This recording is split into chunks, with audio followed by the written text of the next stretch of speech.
तो hello and welcome back to the channel. And last videos के अंदर बहुत से मेरे पास कमेंट आए हैं एंड सबका मैंने जवाब देने की कोशिश मैंने करी है। एंड उसमें कुछ कमेंट्स ऐसे भी आए हैं कि जो पर्टिकुलर कंपैरिजन के बीच में, जैसे Samsung book 4 edge versus Asus Vivo book S16 OLED version जो नया आया है, दोनों के बीच में डिफरेंशिएट मांगा है। सो दोनों के बीच में डिफरेंशिएट हमें करना है। सबसे पहले देखते हैं दोनों के बीच में कॉमन चीजें क्या मिलती है हमें। तो सबसे पहले इसके अंदर विंडोज 11 आपको देखने को मिल जाता है, एमएस ऑफिस पे उसके अंदर देखने को मिल जाता है। उसके बाद दोनों के अंदर स्नैपड्रैगन एक्स प्रोसेसर लगा हुआ है, जो कि लेटेस्ट प्रोसेसर है, नया प्रोसेसर है स्नैपड्रैगन के थ्रू। एंड काफी हल्का एंड अच्छा प्रोसेसर है। दोनों के अंदर जो जीपीयू आपको देखने को मिलता है वो क्वालकॉम एड्रेनो आपको देखने को मिल जाता है। दोनों के अंदर 65 वॉट का बैटरी पावर चार्जिंग आपको देखने को मिलता है। एंड दोनों के अंदर जो रैम है वो रैम भी बिल्कुल सेम है, LPDDR5X आपको देखने को मिलती है। दोनों के अंदर जो स्टोरेज मिलता है वो मिलता है 512 SSD आपको देखने को मिलती है। एंड उसके बाद में स्क्रीन है वो भी आपको ओएलईडी आपको देखने को मिल जाती है। बट मेन चीज यहाँ आती है कि रैम आपको LPDDR6 आपको देखने को मिलती है। सो बेसिकली जहाँ पे X लगता है वो चीज आप समझिए कि जहाँ X लगा हुआ है LPDDR6 मतलब वो रैम सोल्डेड रहेगी, वो रैम आप नहीं निकलवा सकते, आप रैम बढ़वा नहीं सकते। मेन प्रॉब्लम वहां आ जाती है कि आप जो रैम है वो चेंज नहीं करवा सकते। एंड दोनों के अंदर ये सेम चीजें रहेगी कि दोनों के अंदर जो रैम है वो सोल्डेड आने वाली है। तो दोनों के अंदर आप रैम जो है निकलवा नहीं सकते। सो अब एसएसडी की बात करें तो देखिए दोनों के अंदर बहुत बड़ा डिफरेंस यहाँ पे देखने को मिलता है, क्योंकि आसूस जो है उसके अंदर PCIe SSD आपको देखने को मिलती है। वहीं पे अगर आप बात करेंगे सैमसंग की तो वहां पे UFS आपको SSD देखने को मिलती है। अब यहाँ पे बहुत बड़ा एक प्रॉब्लम आ जाता है। तो बेसिकली आप लैपटॉप अगर गेमिंग के लिए ले रहे हैं, वीडियो एडिटिंग के लिए ले रहे हैं, या कोई भी बड़ा टास्क अगर करने के लिए कर रहे हैं तो सैमसंग ना लें। ये इसलिए ना लें क्योंकि जो एसएसडी है वो यूएफएस होती है। यूएफएस जो है वो स्लो पावर्ड होती है एसएसडी।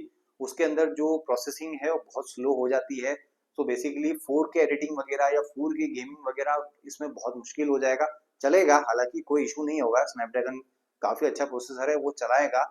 बट जो उसका स्टोरेज है वो यूएफएस मोड में है। यूएफएस मोड का मतलब ये है कि पहली बात तो जो स्टोरेज है वो सोल्डेड आएगा, वो निकलेगा नहीं। नॉन रिमूवेबल एसएसडी इसके अंदर देखने को मिलेगी यूएफएस में। उसके बाद में जो स्पीड है, ट्रांसफर रेट, वो काफी स्लो हो जाता है। वहीं पे आसूस में बात करें तो पीसीआई एसएसडी आपको देखने को मिलती है एंड वो रिमूवेबल एसएसडी होती है।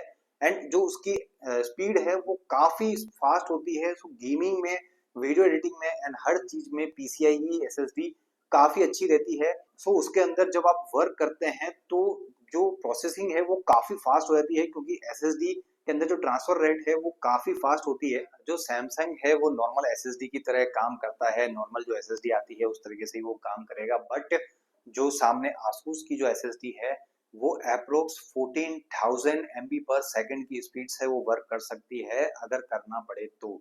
सो बेसिकली दोनों में बहुत बड़ा डिफरेंस हो जाता है कि जो सैमसंग है और आसूस है उन दोनों के बीच में एसएसडी जो है बहुत बड़ा गेम चेंज कर देती है। बट वहीं पे अगर देखा जाए यहाँ पे सैमसंग के अंदर यूएफएच स्टोरेज लगा रखा है, उस वजह से जो आपको बैटरी बैकअप है वो काफी अच्छा मिल जाता है।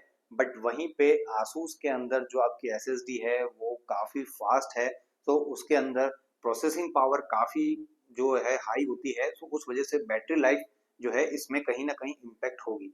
आसूस की अगर बात करें तो आसूस के अंदर पीसीआई एसएसडी है एंड वो अगर आपको कभी रिप्लेस करानी पड़ी तो वो थोड़ी एक्सपेंसिव रहती है। वहीं पे सैमसंग की बात करें तो यहाँ पे यूएफएस स्टोरेज आपको देखने को मिलता है, बट यहाँ पे सोल्डेड वर्जन आपको देखने को मिलता है। सो कभी आपको रिप्लेस कराना पड़ा सो उसकी एसएसडी की प्राइस लो होगी, बट रिप्लेस कराने के लिए आप सैमसंग से जब कराएंगे तो प्राइस उतना ही मैच कर जाता है। बट एसएसडी की प्राइस की बात करें तो यहाँ पे यूएफएस की एसएसडी की प्राइस है वो कम हो जाती है। वहीं पे सामने आसूस में जो पीसीआई एसएसडी है वो थोड़ी एक्सपेंसिव होती है। सो उसको आप सेल्फ चेंज भी कर सकते हैं, बट यहाँ पे आप सेल्फ चेंज नहीं कर सकते क्योंकि आपको सोल्डेड वर्जन है, तो आपको कहीं सर्विस सेंटर पे ही वो सोल्डिंग निकलवा के चेंज करवाना पड़ेगा। बाकी अदर फीचर्स की बात करें तो दोनों के अंदर लगभग सेम फीचर्स आपको देखने को मिलते हैं। ब्लूटूथ 5.4 मिल जाता है, वाईफाई 7 आपको देखने को मिल जाता है। सैमसंग के अंदर कुछ ऐसे चीज आपको एक्स्ट्रा देखने को मिल जाती है, जैसा फिंगरप्रिंट सेंसर इसके अंदर आपको देखने को मिल जाता है। उसके बाद में सैमसंग का खुद का इको बना हुआ है वो आपको देखने को मिल जाता है। एंड वहीं पे सैमसंग से आप किसी स्क्रीन पे भी बहुत अच्छे से आप पूरा सैमसंग डेस्क चला सकते हैं।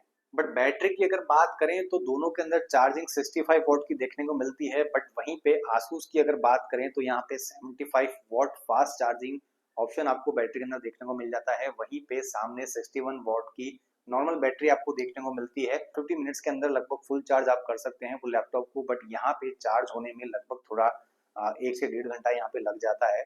तो दोनों के अंदर थोड़ा टाइम डिफरेंस आपको देखने को मिलता है चार्जिंग के अंदर। उसके बाद में कैमरे के अंदर एक इसमें इनबिल्ट फीचर मिलता है जो कि है आई कैप्चर फीचर इसमें देखने को मिलता है। जो अगर आप आई कैप्चर अगर चालू कर देते हैं तो इवन अगर आप स्क्रीन पे भी देख रहे हैं तो सामने वीडियो कॉल में ऐसा ही लगेगा कि आप ऑन कैमरा ही देख रहे हैं। उसके बाद में जो सैमसंग बुक 4 है उसमें आपको एस पेन का सपोर्ट भी देखने को मिल जाता है, बट कोई एस पेन के साथ में आता नहीं, वो आपको अलग से बाय करना पड़ेगा।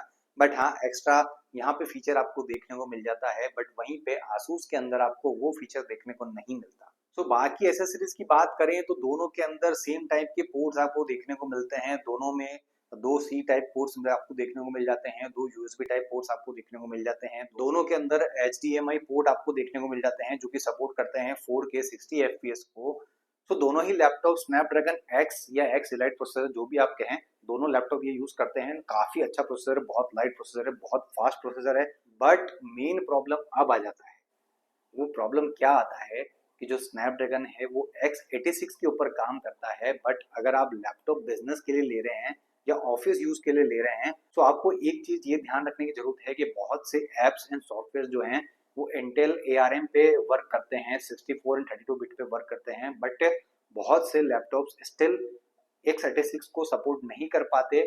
बहुत सारे ऐप्स हैं जो नहीं सपोर्ट करते हैं, बट x86 जो है वो एक लेयर यूज करता है जिस वजह से 64 बिट एंड 32 बिट के सॉफ्टवेयर जो हैं बहुत इजीली उसके ऊपर चल जाते हैं। बट उस वजह से जो प्रोसेसर है वो काफी हैवी हो जाता है एंड उस वजह से जो जो आपकी प्रोसेसिंग पावर है वो स्लो हो जाती है।